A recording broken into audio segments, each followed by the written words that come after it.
All right. Well, thanks for joining us, everybody. Today we are doing a kind of a lighter weight episode, but nonetheless important. We're going to be chatting about first impressions. We're going to talk with Dr. Hall in regards to kind of what the mindset is of our clients, and as we first interact with them, and kind of how that translates into the relationship that we ultimately have. Just kind of a deep dive into that thought process, because first impressions are important. Kind of how we initially meet them, all the way from our appearances of facial hair to tattoos or piercings. Um, and then kind of communication style, how some people prefer or like can like certain communication styles, and then all the way down to vehicle, because we're talking about the real estate industry. So why it is that real estate agents seem to drive around certain cars, so types of cars. So with that, we'll bring in Dr. Hall. He is a multi-time author, a public speaker, an executive coach, and a business psychologist. And one of my favorite aspects is the ability to get into the practical application of the information that he shares on these episodes and in our courses and in the process of mentoring and coaching. How you doing today, Dr. Hall? I'm doing quite well. Thanks for having me. Yeah, yeah, absolutely. I hope this one. I was thinking it was going to be a little lighter, but it seems like no matter what our topic is, we kind of dig into some pretty serious stuff. So I'm kind of curious how this one's going to go. Sure. You mentioned that first impressions, in your opinion, are very important, and maybe more so than some would think. Well, maybe more so than someone would want, but we all Mm. think they're important. Whether we want to admit it or not, we all pay attention to them. Ah, interesting, interesting. All right, well, that sets the stage for our conversation here. Let me do just a couple of small housekeeping items. For those of you that I haven't met, my name is Jerod Lee. I'm the associate broker and team lead here at My Home Connection, also known as MHC Realty. Our sponsor for today is the Perfect Real Estate Business. Basically, just trying to reinvent real estate, introducing the tools, the skills, the resources that folks would need in the day-to-day goings on of the real estate business, while also in large part working with Dr. Hall, building in kind of the mentor, the training, the coaching aspect, and the focusing on the mental mindset. So with that, I'll bring Dr. Hall back on. I guess I was just personally, if I'm honest, kind of curious.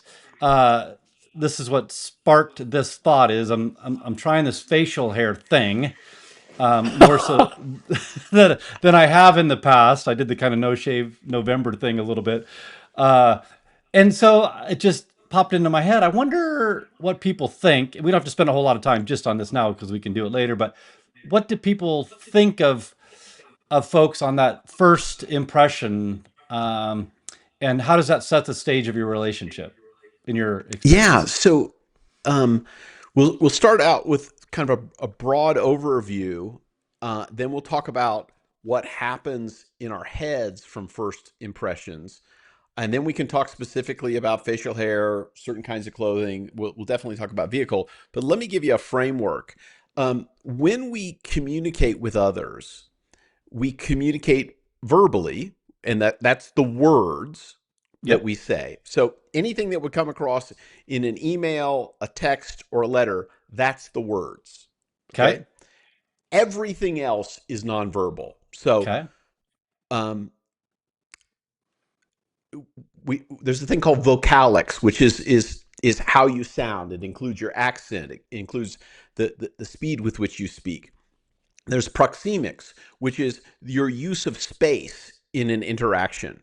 Mm. Um, the thing you want, there are a bunch of other ones, but the one you want to talk about are what are called personal and public artifacts.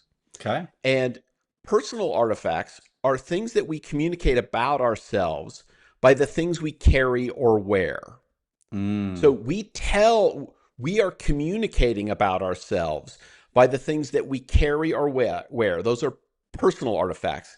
Then there are public artifacts. Okay. Those are things that we own that we neither carry nor wear. That's your vehicle and your house. Okay. And as much as we'd like to believe those things don't matter, they matter very much. That there are certain roles in our society where we expect people to dress and behave in a certain way, that Okay. there are certain personal artifacts that designate, okay, you're in a particular role. The most common one is a police officer. We Mm-hmm. they're wearing clothes that are personal artifacts that they carry or wear that indicate to us the role they have in society. My first real job after being a newspaper boy was being a doorman at a theater. Okay. And I wore a uniform, red jacket, white shirt, blue tie, blue pants, black shoes. That was the uniform. There was an L on the breast pocket of the for the company that I worked for. And I was 15 when I got the job. And as soon as I put on the costume, people assumed that I was an authority. Hmm. I'm 15. Okay. I barely know what 15-year-olds I'm aren't doing. authorities on much. No, I wasn't an authority. So I'm 15 years old. And it was a twin theater. So back in the days when there were only two theaters in the Okay. theater, Okay. one side was Sleeping Beauty, Uh-huh. and the other side was a movie called 10 with Bo Derek and lots of nudity. And so you've got a G-rated Disney cartoon and then an R-rated sort of sex film. And I'm tearing tickets. Well, guess what? Kids they would buy the ticket to Sleeping Beauty, and then in the middle of the movie, they'd sneak over to go watch 10. I'm 15 years old. I'm not even old enough to go into an R-rated movie, and I got to kick other people out. Right. Now, Right. why did I get to do that? Because I'm not even old enough, because I had the uniform. Mm. So we assume certain things about people because of the clothes they wear. The clothes that you wear say a lot about you. People say, well, it's wrong to stereotype. Well, Mm-hmm. stereotyping is a mental shortcut that we take. And sometimes stereotyping can be good. So if you see a person in a suit, you assume, okay, this is a person with some level of formality, some kind of means, and it says something about them. What it says is totally up to you. A person that's wearing garbage bags for clothes, that's a completely different thing. Mm. So we pay attention to those things. I live in rural Idaho, and I'm outside an awful lot. I am dealing with animals. I live on a dirt road, okay, and my clothing reflects that. So I'm in North Carolina in an airport lounge, and my wife and I are sitting, and we're wearing I think I was wearing probably what I'm wearing today, and the woman who's got a Louis Vuitton purse. See, it says something about her, right? A Yeah. Louis Vuitton purse, Yeah. and she's got like a whale on her shirt, and she's got little shorts and little espadrilles, and she leans over and she goes, "You look like you're dressed for an adventure." Okay. Well, these are my clothes.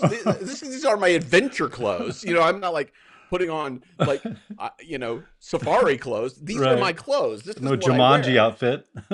Yeah. This is not an outfit. These are my clothes. And so she made a number of assumptions about me and my wife based on the clothing we wore. Well, guess what? I made the same assumptions about her. She's got a Louis Vuitton purse. It's either a fake or it's very expensive. She's Mm-hmm. trying to tell me something with Mm-hmm. this. Mm-hmm. Okay. So we all are communicating, whether we mean to or not, by the things we carry and wear. Mm-hmm. I didn't realize that I communicated that I was going on an adventure. And I thought it was just her. I was recently in another airport in Denver, and this family is coming to Denver for a ski vacation. They look at me and they go, "Wow, you look like you're dressed for an adventure." I What is with this? I mean, aren't you dressed for an adventure? I'm Right. going to visit my kids. I'm going to be Right. in suburban Denver. You're going to be on the mountain. Yeah. Okay, just leave it alone. Right. but we make these assumptions about people based on what they wear and what they carry. Some of them are accurate, some of them are inaccurate. Um, so it's important to realize that we make these assumptions about people all the time. And if you tell me, "Oh, I don't ever make those assumptions," I think you're lying to me. Well, that's how our Um, brains work, right? I mean, we have to like, isn't this the vein of heuristics where we have to yes, make these mental shortcuts? Otherwise, we just spend an inordinate amount of time assessing everything.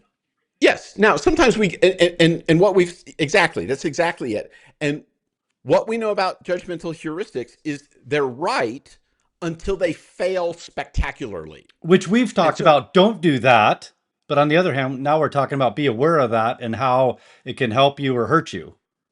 well, yes, because we know everybody's doing it. If somebody says, "Oh, I don't ever stereotype," they're lying to you because no one can go through their life without making mental shortcuts.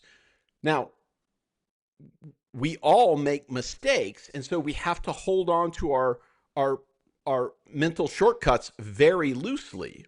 It's, all stereotyping is based on a judgmental heuristic called the representative heuristic, which is if you're of a type, if you look a certain way, you must have all the same qualities of that same type. Hmm. And so for me, it's like, okay, so middle-aged white guy. Okay. And so people just make up stories about me, some of Yeah. which are probably true. So the stereotype is accurate. Some Mm-hmm. of them are wildly false, which means you need to be careful. Mm-hmm. So so it's important that we realize what we wear says something about us, whether we intended it or not. Apparently, dressed for an adventure is not what I intended, but it seems to be the side effect of my clothing choices. Um, and one woman said, "I really like your outfit." And for a man, an outfit, we don't wear outfits, we wear clothes. Right. Um, Right. Right. so anyway, Yeah. Females wear outfits. I mean, and we don't call it I'm that sure she meant otherwise. it as a compliment. I'm Right. sure she Right. did, Right. but I took it as I didn't plan this. This is like, I don't have that many clothes. They just all kind of, they're easy to match. Yeah. Um, so it's important. These first impressions are important. Now, here's why they're important. Um, we generate very quickly attitudes about things. It can be food, it can be dogs, it can be um, people. Mm-hmm. The most complex is of people, but we form these attitudes very quickly. And if we have a positive attitude, we are far more likely to believe false positive information about the person if we have an initial positive attitude. It's called the halo effect. I'm sorry, Dr. Hall. Can you say that again? So if I meet you Yep. and I immediately form an attitude is essentially a set of poorly formed beliefs Okay. that it's hard to put your finger on, Okay. but it's either positive or negative. So if I Yeah. meet you and I form immediately based on my first impression a positive attitude, the halo effect says that I am far more likely to believe false positive information about you than I Mm. am to believe false negative information about you. Now, the next part I'm going to say is my own made up thing. The horns effect is the opposite. You won't see that anywhere in the literature. But the horns effect is essentially if I form an immediately negative view of you, I will believe false negative Mm. information about Mm-hmm. you. Mm-hmm. And once I develop an attitude, positive or negative, it's hard to dissuade me from that attitude. Mm. So I can meet you and I go, I don't like you. You're for whatever reason, you know, Just doesn't sit well. well, whatever it is. Oh, I don't, you're wearing a polo shirt. I hate polo shirts. That says, what does that say about a person to wear a polo shirt? Um, and I can have this negative attitude. Well, and then if somebody was to give me false information about you and say, well, do you know Jerod, is secretly embezzling funds from the escrow accounts? It's like, oh yeah, well, Makes polo's sense. He owns a wearing polo. shirt. Yeah, he's wearing that polo. Of course he is. And so most of you are going to go, well, that's ridiculous. I would never do that. we all do it. Yeah, We yeah. all hold on. And my favorite, most famous example of the horns effect, which is kind of the opposite of the halo effect, Mhm. same principle though, is Dennis Rodman. Okay. So if you don't know basketball, Dennis Rodman was in his era probably the greatest rebounder in the NBA. Fairly arguably. Phenomenal player. Yeah. He played for the Detroit Pistons, and he was not really well known. And he realized, I really got to break out somehow. I gotta make myself more well known. And he decided to put on the, his book was titled Nasty as I Want to Be. So he started dyeing his hair and, leopard prints and lots of earrings and nose rings and tattoos before that became popular. And people are like, man, that guy's a freak. Mm-hmm. Well, which are you more likely to believe? That Dennis Rodman um, uh, secretly embezzled money from the Chicago Bulls when he played for them? Or are you going to believe that he was instrumental in the release of American prisoners in North Korea? Mm. Mm-hmm. The Okay. former. Uh, But the latter is true. yeah, the former is what you're going to believe. Oh yeah, he Yeah. probably embezzled it. But Yeah. the latter is true. He was instrumental in freeing people who were imprisoned in North Korea. Like, how does that happen? He Right. didn't look the part because he was wearing a costume. We create these first impressions, then we don't ever look to learn any more about the person. Mm. That's why they break spectacularly. So I noticed you've not used the word, at least in my recollection, the word judge. Because I think, when my kids were growing up, they they pushed back on this idea of stereotypes and how people perceive you, and I appreciate that they did because they felt as young kids that it wasn't fair, and it was tough to communicate to them. It's like, I'm not saying that everybody judges everybody, which some do, No, but everybody judges everybody. so okay, We have to define the term though. okay. So to judge is to evaluate. Okay, so maybe I had a, or they had a, both of us had a bad perception of the definition of judge. Well, but to be judgmental, the way I Mm, define it is to evaluate and to consider myself morally superior. judgment is We different than judge. Okay. we evaluate all the time. We're constantly evaluating. We're Mm-hmm. making decisions and evaluations all the time about peanut butter, about automobiles, about colors of paint.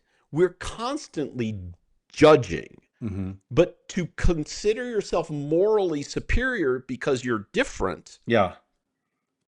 is judgmentalism. So yeah, we're constantly evaluating. Um, we're constantly making distinctions and discernments, which is to divide things apart, to determine what is what we want or what is what we don't want, or what we think is good or what we think is bad. That's essentially human nature. For someone to say they don't make any evaluations is ridiculous. Yeah. I mean, The it's a discernment falsehood. side is what brings clarity to me. It's you're just being discerning. You have wisdom and you're discerning, but being judging is what something we do. Being judgmental does not have to be something we do. Am I Yeah, I mean, if I'm restating walking that? down the street and I see a guy with a baseball bat full of nails, I've got to, maybe got to I'm have being some discernment. judgy, but I'm going to go a different way. Right. Gotcha. Okay. So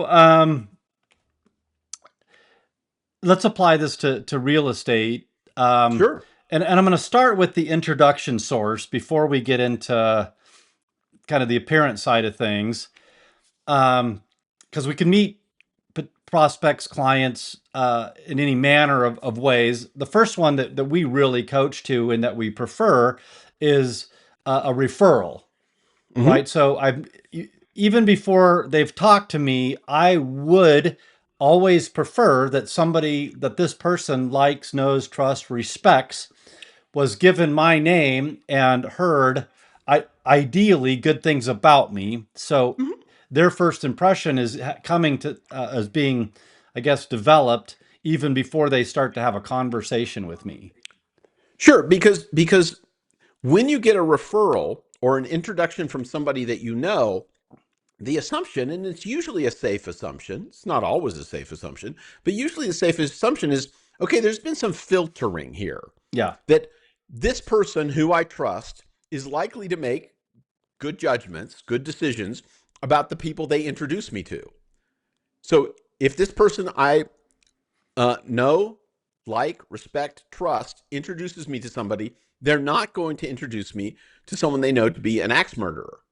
yeah. So where's And their mindset at this point before they talk to me?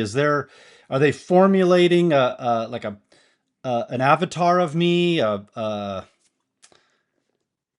What I'm trying to get yes, to is how set on this can they be, and how is this going to potentially help in building rapport, right? Because in real estate, we want to build rapport and trust, the know, like, trust, respect as quick as we can so that we become their trusted advisor. well, I think you want to build it as quickly as is wisely possible. To Yeah, try but too hard to build trust, you're you're pushing it. yeah, you feel, People view that as yeah. suspicious. Right, but if I have somebody referring me, I'm not doing any of that, so it comes it gets delivered different, right? If I tell you, "Hey, I'm trustworthy. I have your best interest at heart," and like that doesn't, they don't. They're like, "No, you show me," right? But if they Show me. hear That's it, exactly it. yeah. But if they And hear it from somebody that you just talked about that they trust, I guess I I just really have had much different relationships with people that have become my client that have been referred to me by former clients. And it's such an amazing difference that I'm hoping to get some insight into kind of what foundation that laid. And maybe I'm just overanalyzing it. no, you're not. I mean, it's a tremendously important foundation because your referral source has acted as a filter. They got to decide, maybe they only knew one realtor, but let's say they knew a dozen and they chose you. What they're essentially saying to their friend is, of the dozen realtors I know, this is the one I'd recommend for you. Okay. I don't I don't have to do a lot of work Mm, in assessing because it's already been filtered through somebody I trust. gotcha. I mean, it's a little like a watch. If I go to a jeweler's and they say, here's a Rolex, I'm going to trust it's a Rolex.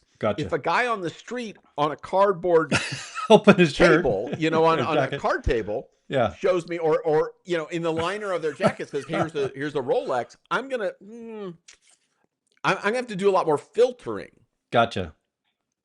So if I'm looking for let's say a roofer, I can go through Google. Back in the day, I'd open the phone book or whatever, and I'm Mhm. probably calling two or three, having a discussion, and I'm beginning to just gather data and formulate kind of who I feel better with, who I thought I got the best answers from, who I connected with, who I clicked with. And I think what you're saying is I maybe haven't laid a good foundation be referred, but a lot of the initial kind of evaluation of who I'm going to entrust to help me, especially with such a large experience. Uh, I I've gone through that journey to a large degree You because your buddy did it.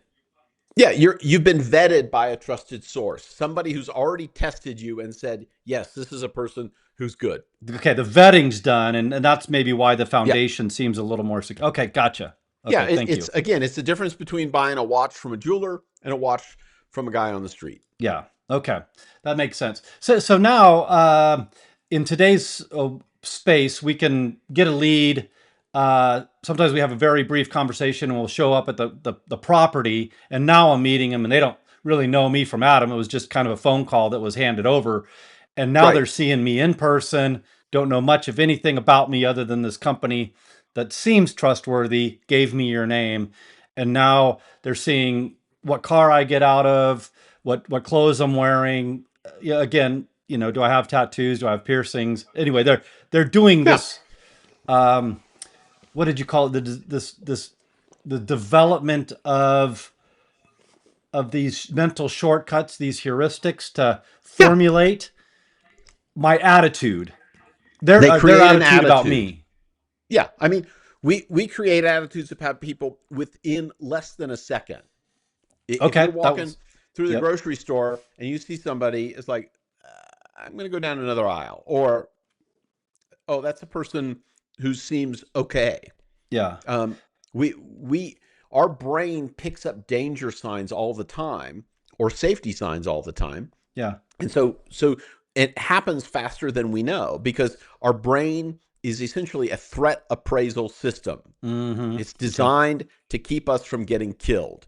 And so it's constantly looking for threat and safety. So we okay. create these attitudes very, very quickly. Well, and that's beautiful because my follow on question is, if I'm going down the aisle at the grocery store, I might be thinking, do I continue? I mean, do I hate to say continue down that aisle or whatever, but your attitude or the level of concern that you would have about what attitude you develop is different than, hey, I'm a first time home buyer. I'm super anxious about what I'm doing, and I really want to find a trustworthy person to do this. Those evaluations, I got to imagine, are much different. And how do our brains, like, what are they looking for to feel comfortable with that person that just showed up at the house? Well, I'm not sure they're that much different, but there's a lot Okay, more weight. just a Um, weighted. Okay, it's a weight issue. Gotcha. yeah, I mean, we'll make these evaluations, and some of it is situation dependent. If I'm at the grocery store and I see somebody and they're dressed very informally, I think, okay, they came out of the house, they ran out of milk, I don't think much about it. But the context matters. That if they're coming to you in a professional setting and they're in their pajamas, it tells something really different.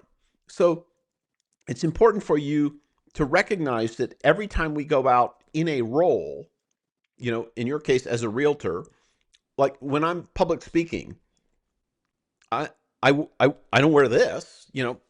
I may someday decide to wear this, but people have an expectation of the costume I'm going to wear. And it's important for us to recognize our clothes are essentially a costume appropriate for our situation. I used Or to have a rule, inappropriate. or inappropriate. I used to have a rule um, prior, and things change over time as well. Prior to the lockdowns in 2020, 2021, I had a rule. If I was in a building higher than 5 stories, I wore a tie and a sport jacket or a suit. Interesting. Now, why? Well, think about every building that's higher than 5 stories. Who puts their offices in there? Yeah. Law firms, bankers, accounting firms. Yep. What's the uniform of those three? Suit and tie. Prior to 2021, suit and tie, jacket and Yeah. tie. Yeah. So you dress for the appropriate place. Then, I mean, I used to have this problem. I go from a banker's office or a lawyer's office to a construction company. And the construction company would look at me and like, What are why you the doing monkey here? suit? Yeah. It's like I just came from a lawyer's office. They go, oh, take off your tie. Yeah. Well, and that's a beautiful next question I was going to have is, when I'm showing up at this house, I obviously don't know what these potential clients are going to be wearing. My mindset is, I would, in a profession, if I'm in a professional environment or professional scenario, I'd like to at least be dressed. I don't know how to word this quite right, but One step above where everyone else is. yes, yes. Like if Yeah, I show up where you're at, it's like, oh, we could maybe go play pickleball if you're wearing that, but you're here to represent, potentially help me buy a house. I'd right, like to have the perspective, the mindset that you're a professional individual that knows what you're doing, is at least to some degree successful, like we talked about, the not just like, but respect and then right. trust. So if I'm building that attitude of respect and just one step up, I think your terminology there Yeah, yeah. I is mean, and letting there are them. some people. There's some people because of their position, because of whatever, they don't have to. The famous example is Steve Jobs.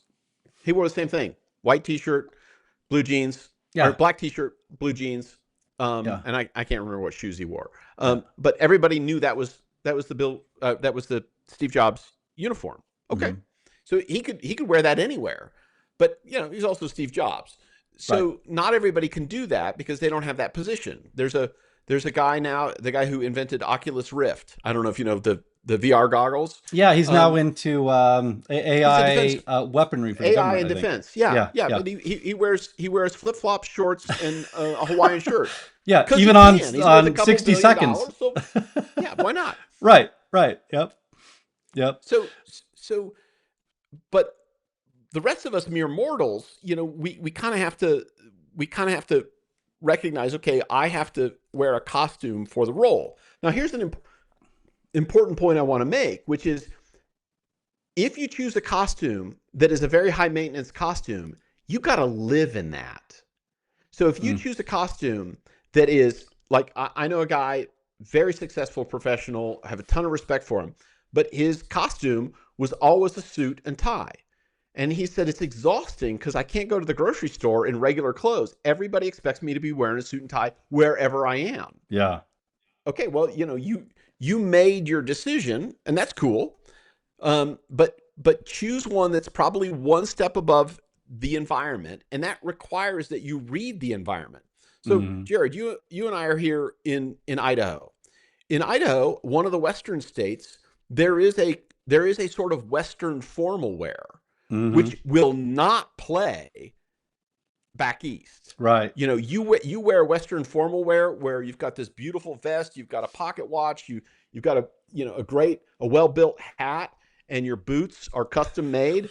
People are going to look at you like, "What you doing here?" Right. But here, that's a really appropriate kind of formal wear because it fits our culture. So you've got to figure out what works in your setting. Mm. Okay.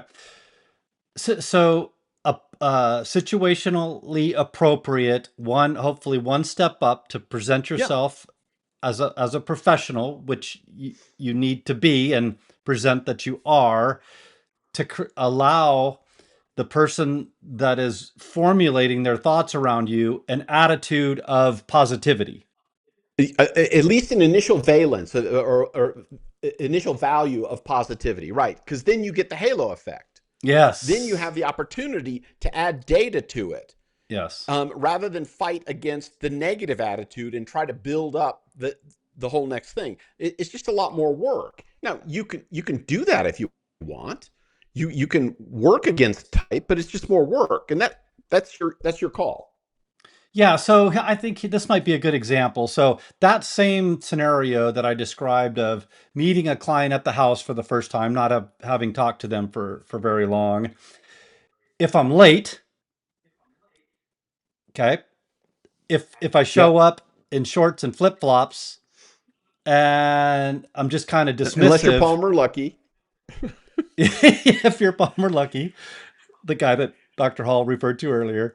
Yeah, so I'm Yeah, just the two billionaire. Yeah. yeah, so I'm just trying to gauge, and I'm trying to use your terminology. So I can either create the horn effect where I've already kind of just, I'm now going to have to convince them of all the reasons they should use me, having created a first impression that is just so negative, it's going to be an uphill battle from the start. Or, Nobody had a ticker tape parade for Dennis Rodman. I mean, the guy's a hero, but nobody gives him credit because he cultivated a nasty as he wannabe image. mm, Okay, that he did something really valuable and heroic, going into North Korea by himself. Oh my gosh! I mean, what yeah, a gutsy move. right, So he's had to work against all that. right, okay. So you're either creating a platform that's conducive to a successful relationship Mhm. and furthering that progress, or you're just not setting a good foundation, and then you're constantly battling and wondering why doesn't this person respect me enough to treat me like their trusted advisor and do what I recommend that they do, even though I'm the hired professional to do it. I think that's Right. where I'm going with this, and how deeply does that get set in that first impression environment, the minutes, the hours, like, does that get cemented pretty heavily, pretty quickly? I think it depends both on does your behavior fit with their predetermined stereotype about you? Okay. And how rigid is that person in holding that? Ah, so it depends. So it really depends. Yeah. I mean, some Yeah. people, like, I'll make an evaluation, but you give me more data. It's like, oh, okay, I was wrong. Okay, got it. Or I look for more data as time goes on that helps me counteract the initial attitude that I have. But I, given the nature of what I do, I'm constantly looking for um, counter evidence to an initial attitude, because part of my job is to understand people accurately, not to think about them in Mm, stereotypes, yeah. even though my brain does it anyway, because everybody's brain does it. Yeah. Yeah. I guess where I'm going with this is just I see a big shift in how we go about uh, presenting ourselves as agents to the general public. Yeah. And as time goes by, we seem to be more lackadaisical about it. And I don't know if it's because our perception is, hey, get over it, don't be judgmental. I'm going to wear what I feel comfortable with. I don't really care, so much what you think. And I don't know. I guess my thought is, why wouldn't you just be aware of how people think? So I appreciate your input, but then how can I best serve these people by being received as that trusted advisor as quickly as I can for the not only the beginning stages of our relationship, but for the duration. Well, I think in the case of a realtor, the person who's the realtor needs to decide, do I want to have to overcome the initial impressions of the majority of people, um, because I want to express my individuality, or can I put aside my individuality in order to um, overcome objections and make more money? And you get to decide. You get to decide how you Yeah, want to run your business. it's your business. I don't care, Yeah, but recognize how real people work. Now, people will say when they're hearing this, well, that's not fair. That's wrong. Well, I'm not arguing that. I'm just arguing what is. right. You know, I mean, it rains, and some days it's good and some days it's bad, but it rains. And to say, well, it's wrong to rain, it's like, well, Yeah, it's still raining. And yeah, how people work is kind of how people work. yeah, Whether it creates awful outcomes when it fails spectacularly, yes, I agree. I've said that. But that's how yeah. people are. That's just how people are.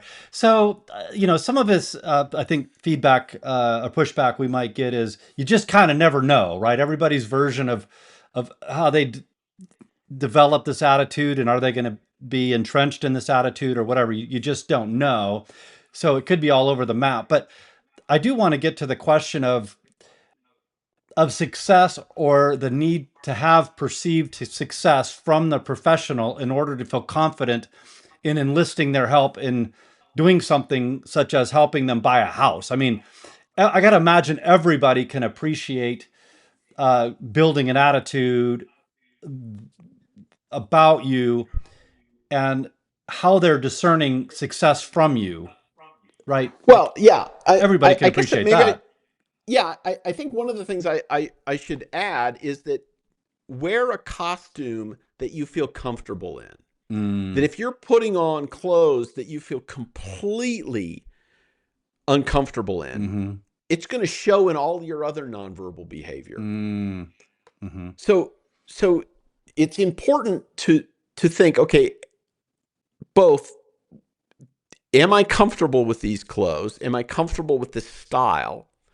And am I showing respect? This mm, is where I think mm-hmm, the important question is, am I mm-hmm. showing respect for the people that I want to respect me? Mm-hmm.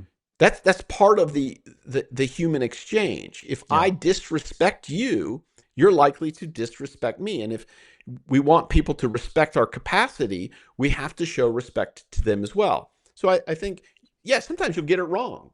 I mean, Yeah. when I walk into construction companies wearing a suit, I learned after a few times that's wrong. So, Yeah. I would I would take off my tie, take off my jacket, and walk in without. Yeah. So I figured out what worked, but I was ready to adapt, Mm-hmm. because it wasn't about me. It's about, how do I serve these people and overcome any obstacles to helping them.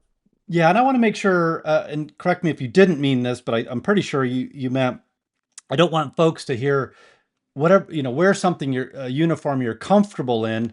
That doesn't mean pajamas. It means that you feel comfortable in the situation. And in my case, I like to dress nicer. Maybe not a suit and a tie these days, but a nice dress shirt and sport coat. Yeah. That's not the most comfortable outfit I can be in, but it makes me feel um, professional and confident. Yes. So don't think comfortable as in Hey, whatever. Yeah. yeah. I think it should be clothes that you don't feel like make you look ridiculous, and they're not trying too hard. Like we've all met those people who Like, are wow. are are really trying too hard. Like they've got all these different status symbols in their clothes, and it's like it's just too much. Just downshift just a little bit. Yeah, most people would like you to be real and authentic, but provide a sense of confidence, certainly by the way you act, but allow them to to generate an attitude about you that this is a successful person in what they do, because they're going to ask you to help them do big things. Yeah, yeah. So again, can they build confidence in you, and are you showing respect to the people you're interacting with? Yeah. Yeah. And would you say that everything I have here in this appearance side of things just kind of matches all that? I mean, if you have adornments and the Well, people well, audience that you're in front of, if they feel comfortable, well. I or guess I want to say a few things about attire and adornments and facial hair, which is different people view them differently, right, and what is acceptable in one era is not acceptable in another era. right, right. So if we look back in the 1850s and 1860s, Abraham Lincoln was clean shaven. And as he was running for president, a little girl said, "I think you would be more likable if you wore a beard." Mm, And so he grew his beard. Now, he didn't ever have a mustache, but he just grew a beard. yeah, And that became a trademark for him. yeah, But up until that point, he never wore a beard. And if you look at some of the research, and I'm not familiar with the newer research, but up to the 80s and the 90s, facial hair was considered untrustworthy. right. Now, since the 2000s, and especially since the teens, men having lots of facial hair is very, very popular. Hmm. And how you keep your beard says something about you, depending on how you trim it, how long it is, Hmm. how wild you let it get. Those all say something about you. Um, but the standards in society change, and there are also regional differences as Hmm. well. Hmm. So Hmm. it's important that you pay attention to those regional differences. Yeah. I'll give an example. When I first moved to Idaho a decade ago, I was back east, and I had to shift because the cultural practices were different. I went to a business meeting and I was the only person wearing long pants. And if I went back east and wore short pants to a meeting, people were like, "What? Oh, is this a picnic?" Right. So the culture I is was in different than the culture I am in. Now, that's Yeah. not to say everybody in Idaho wears shorts, but in that particular industry, that was pretty common. Yeah. Yeah. Yeah. That makes sense. So I think you could either opt to pick your costume and pick your adornments and just kind of live life, and let everybody accept you or not accept you and do um, their kind of their framing, their attitude, or you could be aware of how things are received, not received. I talked at the beginning of the episode, kind of, do I want to go from a thin, kind of clean goatee to a little bit more of a beard? And if I personally am going to put a little thought into it, our beards, I think you said in one era, beards were perceived as untrustworthy Yeah, for whatever reason, like for whatever. whatever reason. Yeah, Yeah, that's not the case I, these days, it but may not be. I haven't kept up on the research, right. So you can either figure that out or not pay any attention to it all. Take your choice. but recognize if as a man, if you wear a beard, some people may go, I can't read them because it's all covered up, and so I don't trust it. Yeah, especially, certain generations that came from that era where it was very untrustworthy and they just never got it out of their heuristic approach to things. They just Yeah, made some assumptions and like they now it they is make what it is. assumptions. Yeah, yeah. Yeah. Yeah. Okay. Yeah, I don't mean to analyze this too much, but I do think that we've gotten kind of lackadaisical over time of considering what those impressions might be or lack of concern for what first impressions are. And I think we do ourselves a disservice sometimes, not at least putting some thought We into it. we do, and we've all made mistakes on first impressions. I've certainly blown it in some circumstances, and I've done better in others. Um, and you're going to have to experiment what works, what doesn't work, in which environment. And Yeah. I've gone to places and been completely underdressed, not like naked, but just too informal for the environment. And then other places I've been overdressed. Okay, so you figure it out, and you figure out what's the costume that I wear where I feel the most confident, not the Yeah. most comfortable, but that I show respect to other people and feel most confident. Yeah. Yeah. Yeah. And I think it's just a matter, do what you want to do, but be attentive to what it's doing to your prospects, to the people that you want to become your clients. You can't just be Yeah. oblivious and kind of flounder around and wonder why doesn't this person trust me with what I'm doing? It's like, well, you didn't set the stage for them to build the attitude Right. to do it, and then you never did anything to counter that attitude because you didn't pay attention to it and say, okay, hey, I think they're perceiving me as being a little either unprofessional or not successful enough with them or whatever. Like you just have to monitor the relationship to see if you as a professional are continuing to, if you built a good foundation and if you're continuing to build upon that foundation, or if you built a foundation of sand and then you're doing nothing but tear down every attempt at being perceived as that trusted advisor. Anyway, that's my thought. Yeah.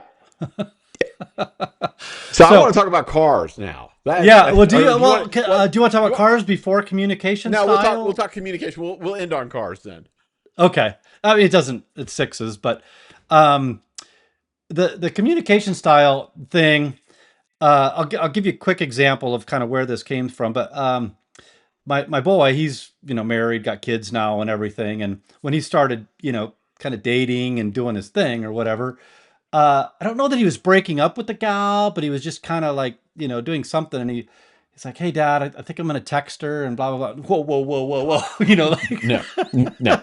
yeah. I was like, "Okay, buddy, I love you, but you need to understand there's things that you do in person, that you do over Hmm. the phone, that you can do text and you can do email, and you're gonna need Yeah, to figure out in life, yeah, what's the appropriate thing to do in a particular circumstance. And then, by the way, I think in this environment, in the real estate environment, it's how that person particularly wants to communicate and how they best yes, communicate. yes, yeah. I think that last piece is very important.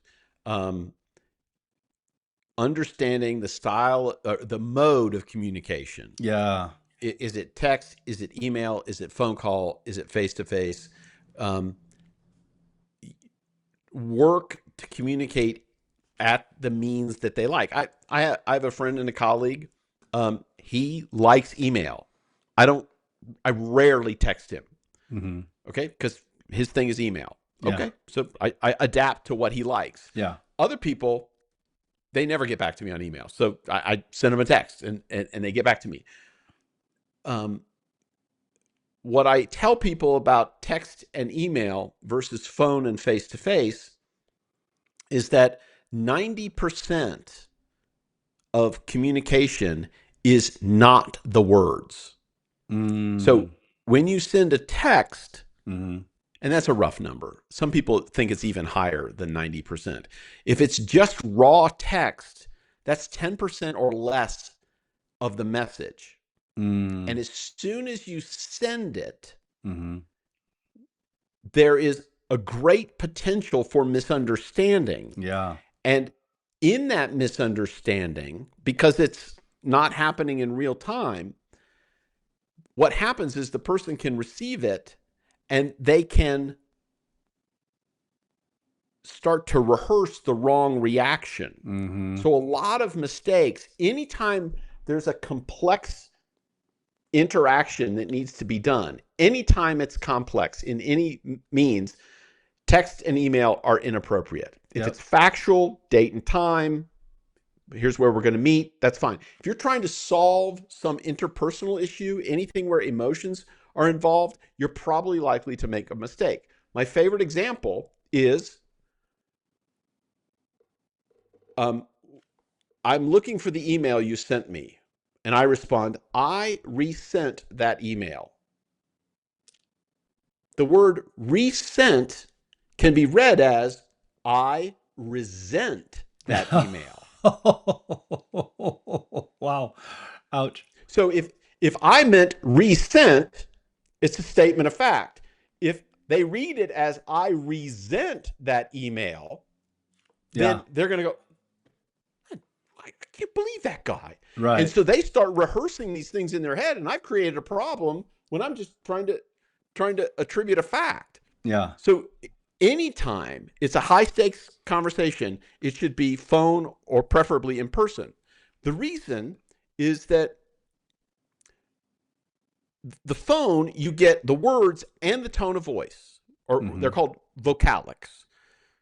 But you don't get body language, you don't get eye behavior, you don't get proxemics. Okay, you don't get any of that. Mm-hmm. Yeah, you know, face to face, you also get smell, which is a whole different thing. But it's also very important for us to assess threat.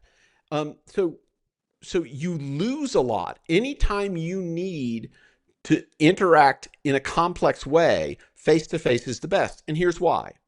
If you and I are having an interaction via email, I can spend 30 minutes composing my email. I send it, you read it, you think and you spend time, you compose, gets back to me. It'll take us 4 hours. Mm-hmm. If we pick up the phone, I start down a path. You don't need to wait till I'm done to correct me. Go, no, no, that's not what I mean. Oh, okay.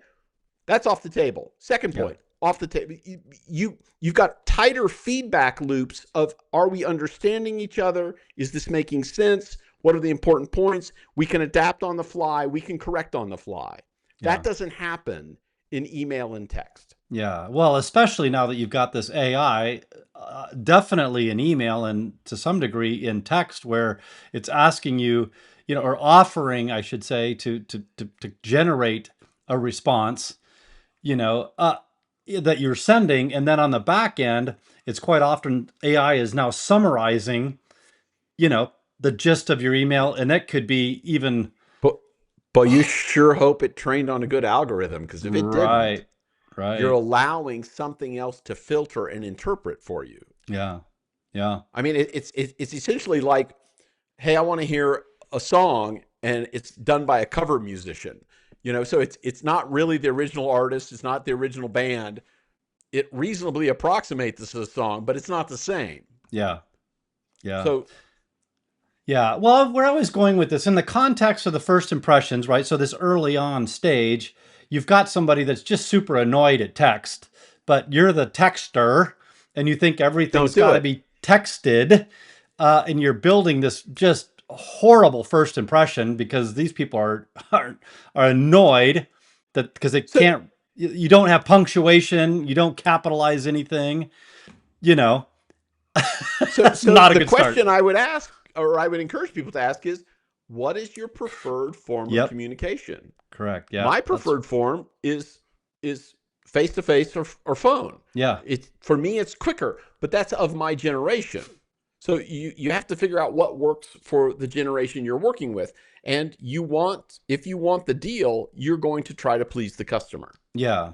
Yeah, and I would also state take it the next level. Even if they say I prefer text, I would say keeping in line with the first impression thing that you have, pay attention to how they talk over text. Yeah.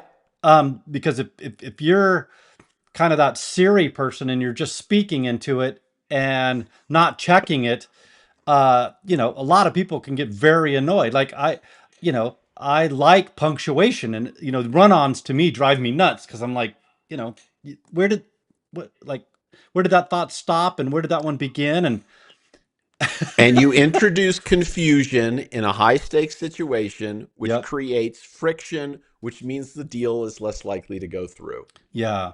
Yeah. Or even better yet, like if you respond text to a D personality, right? We've talked about this need to understand what your personality type and what your client personality type is. If you're the person that gives this big, long winded, verbose text message to a D personality, boy, you're just going to frustrate them to Yeah. no end. So don't have the same response for everybody. You have to kind of get your head around what personality type they have and how they want to best, these want very succinct, short, Right. brief answers. And there's no secret decoder ring for this. Just Right. ask them. Right. Just ask them, what do you prefer? And then watch. Yeah. Yeah. I guess I just put this in here, like to your point, ask them what they want, but be of the understanding that you're building that impression and it's either good or Hmm. it's bad, and Yep. analyze what mode that they want to communicate and then how you communicate. It's Yep. all super important. Again, you're either building on a good foundation and you're strengthening it, or you're jackhammering it away. Take your pick. Yep. Yep. So, anyway, well, this is going way longer than I thought it would, but I definitely want to get to the vehicle thing because you seem to have an interesting point on this, and this is in our business is super comical. Well, I mean, so tell me, you tell me about realtors and cars. I mean, I have an impression. Yeah, well, the impression is that real estate agents always drive Lexus, and I used to think it was the funniest thing in the world, and now guess what I drive? I mean, it's just Yeah. I mean, realtors drive white Lexus SUVs. That's what they drive. yeah, Um, and so why? And so from your point of view, what is that cementing or creating? I, I think most people view it as, okay, here's a kind of nicer car. It will hold everybody. It will make people think that I'm successful because it's a little bit more expensive than the Toyota. It's a Toyota with better soundproofing. I mean, it's kind of the Lexus. Um, so you're trying to make an impression, but it's important that you recognize other people have ideas about certain brands of cars, certain colors of cars, um, and everybody has a stereotype about them. Hmm. Um, I'll give an example, and it depends on the region. I knew a guy who flew into Detroit for a business meeting with one of the auto manufacturers, and his rental car company gave him a Toyota, Oh no, was it good? and that's not good. So he returned it and got a GM because Uh, that's where he was going. okay, I was wondering where it was going. Yeah. Yeah, so you have to recognize that, like, if you're in Eastern Michigan where there's a GM and Ford plants, you don't want to be driving a Japanese car. Now, if you're in Texas where there's a Toyota plant, or if you're in Central Ohio where there's a Honda plant, those are good cars to drive because there are lots of people who have those. So find out what are common vehicles that are least likely to offend your target population. Yeah. Yeah. Well, I guess the car thing really goes back to, in my opinion, uh, I've got to think that a buyer of a home would like to know that the agent they're going to enlist help from has helped people more often than not buy a home. Right? Yeah. Like, do you have a Lexus if you've done two deals all year? Well, but we don't know because the person may Right. be renting the That's Lexus. that's They where I'm they going could with have it. that. They may be upside down on the lease. What Right. what it Right. does Right. is it Right. creates an impression. Again, people Yeah. are attempting to create a positive attitude. They hope Yep. they will gain the halo effect from the car, Yeah. There you um, go. and it may or may not work. It depends on what people think about it. There are people who will come to a place and they'll go, "Oh my gosh, I'm in another white Lexus." Okay, I wish somebody would pick me up, in a Ford Platinum Yeah. pickup truck, Yeah. because Oh, they right. want that. It's a different kind of luxury, Yeah. but it's a You'd think different in Idaho style. I So would get that F-150 Platinum. Yeah, get the F-150 Platinum. That's a different kind of client will like that kind of vehicle. So you've got to figure out what's going to work for for your intended customer. Yeah. Same with the costume. Pick a costume you feel comfortable and confident in, and stick with And it, and it's just going be. to work Yeah. in the area that you're going to be in. So if you're showing rural properties, a white Lexus is probably not your go-to if you're going to Right. drive on a dirt road. Yeah. Yeah. So the counter to that is, what if I just don't care? Like, I've got an old rundown car because I don't want a payment, and I'm not super concerned about my costume, my uniform, and I'm just going to show up in my, I don't know, insert kind of casual attire here. Um, is it an uphill battle for Yeah. folks to really say, wow, I'm really excited to go sign a contract with this person to help me buy a house, because I don't know if they know what they're doing. Yeah. Not that Yeah, the tire in it the is an car uphill says battle. that they Yeah. do, but it certainly helps me feel more confident in going in that direction for the attitude, right? Yeah, yeah. I mean, because human beings create attitudes so quickly, it's important that you recognize what you're giving off, what your personal and your public artifacts are giving off. Now, if you can't afford a more expensive car, you can afford a clean car. You Yeah. can afford a car that you is well maintained. I mean, if they have to, peel the pancake off the back of the seat, that's probably not that's not going to give the impression. Or if they have to, move all the fast food wrappers out of the passenger well of the car, that's going to tell them a lot about you. Yeah. And you don't want to give that impression. So it's not, it may be less important to have a late model fancy car than it is to have a well maintained car. Yeah. Um, so if it's well maintained, that's fine. If you are just starting out, wear respectful clothes that are well maintained. Mhm. That's the most important thing. Yeah, yeah, that makes sense. And everything we're talking about is kind of context sensitive, right? I'm the ag land guy or the ranch land guy, I'm showing up with a different uniform, and that, F-150 versus, Yeah, yeah, and the platinum may not be right for a ranch purchase. I that's mean, why I it. left that piece out, because Yeah, yeah, and anyway, yeah, do what you want, get the vehicle you want, but just understand how it either affects or doesn't affect people, and is it setting the stage for where you want to be in the relationship with those people, or do you want to spend an inordinate amount of time, correcting them in the, what did you call that, negative, false negative perception, or you know, yeah, yeah. I mean, you don't want to have to overcome the horns effect. yeah, You don't want to have them have a negative attitude that you have to constantly overcome. Now,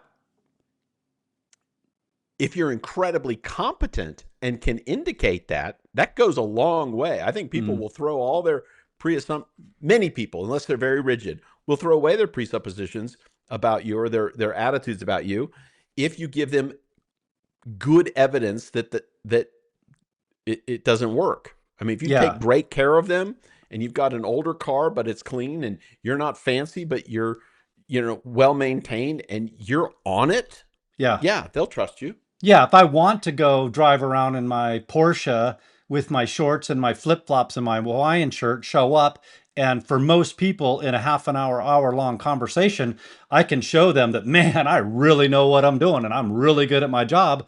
I can drive around in whatever I want or wear whatever I want, because that horn effect, I can take care of that. Oh, the guy just likes to be a little Yeah, eccentric. he's quirky. I mean, Yeah, he's got a thing. Okay, but he but knows what he's he doing. or she's really good. So Yeah. but not everyone will be flexible enough to make that shift. Some people, they see you and they go, okay, I can't work with that person. Yeah, depersonality in the corporate, banking system that's wearing the suit and the tie is just like, I ain't listening. I'm not spending a half an hour to listen to what that guy says, because I'm already kind of put out and Yeah, not yeah, interested in working with him. yeah. So anyway, I wanted to talk about this one because I thought it'd be kind of a fun one, but I did want to interject the psychology of it all. And, I think it just boils down to do what you want to do, but just be aware of what you're doing. Is that a fair That summary? yes, and that there's a cost, and I think there are idealists who believe it ought not be this way. Well, I wish it wasn't this way either. I'm just observing what is. Yeah. So rather than think that I want to change fundamental humanity, I'm gonna play with the hand I was dealt. Right. This is how humans are. Yeah, yeah. Well, and that's what I wanted to really let our listeners hear is, this is the reality of how human beings process their day-to-day activity.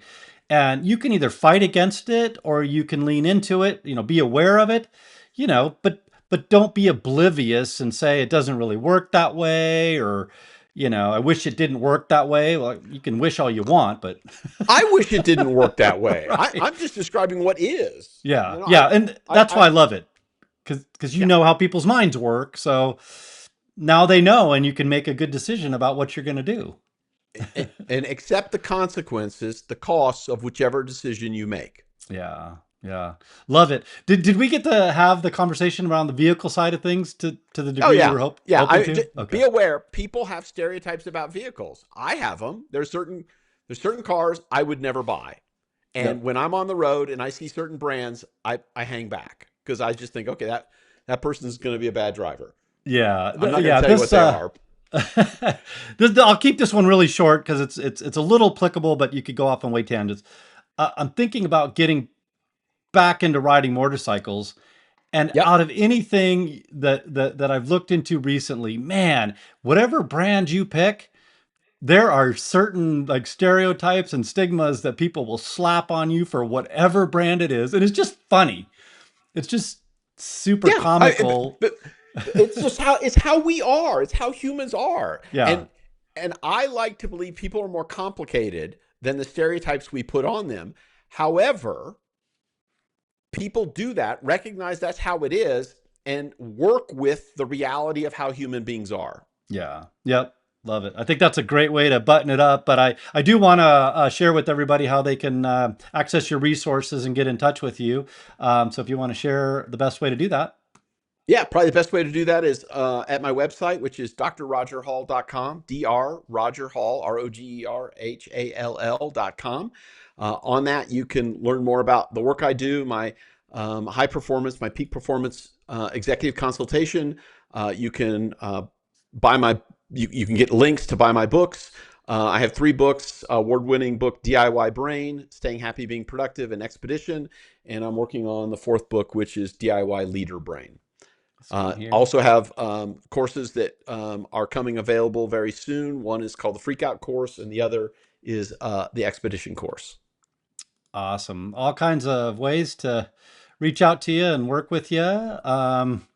And if you want that, again, no obligation consultation, just talk about how we can help with your business. I'm drawing a blank on the word, just kind of that initial intake conversation to see if we're a good fit. Yeah.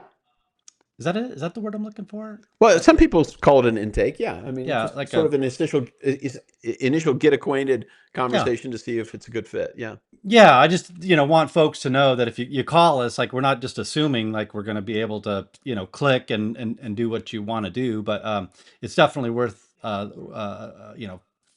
an hour conversation or what have you to see how we can potentially help. Yeah. So good stuff. Well, this is a fun one, a little lighter than some of the ones we've been getting into lately, but I think we got to do these every once in a I, while. I loved it. Thank you. Awesome. Well, thanks for your insight and info. Other than that, we will wish everybody a blessed one. Take care. Thank you.